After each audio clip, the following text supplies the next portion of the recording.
ભરૂચના ચાવજ ગામની રાધે રેસિડેન્સીમાં રહેતા સચિન ગોહિલ પોતાના મકાનને તાળું મારી નોકરી પર નાઇટ શિફ્ટમાં ગયા હતા. તે દરમિયાન રાત્રે તસ્કરોએ તેમના મકાનને નિશાન બનાવ્યું હતું.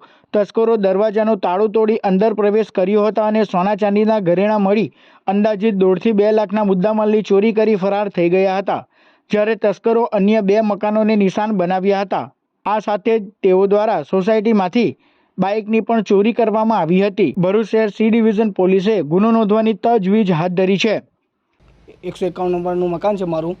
હવે મેં નાઇટ શિફ્ટમાં જોબમાં જઈને આવ્યો છું તો ઘરે કોઈ હતું નહોતું. તો સવારમાં આવીને જોયું તો બધું ઘરનું બધું તૂટેલું હતું.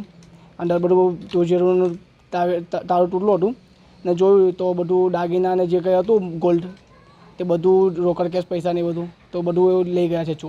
ચોરી કરી ગયા છે. ચોરો કઈ જગ્યાથી પ્રવેશ કર્યો હતો? આ બારી આગળથી પ્રવેશ કર્યો. અને તમારી સાથે સાથે બીજા આજુબાજુના ઘરોમાં બી ચોરી થઈ છે? હા થઈ છે. બાઇક ચોરી ગયા છે 2-3 જગ્યા પરથી અને 2-3 જગ્યા પર ચોરી થઈ છે. અંદાજે તમારી ત્યાં કેટલા રૂપિયાની ચોરી? મારે 1.5-2 લાખનું થયું.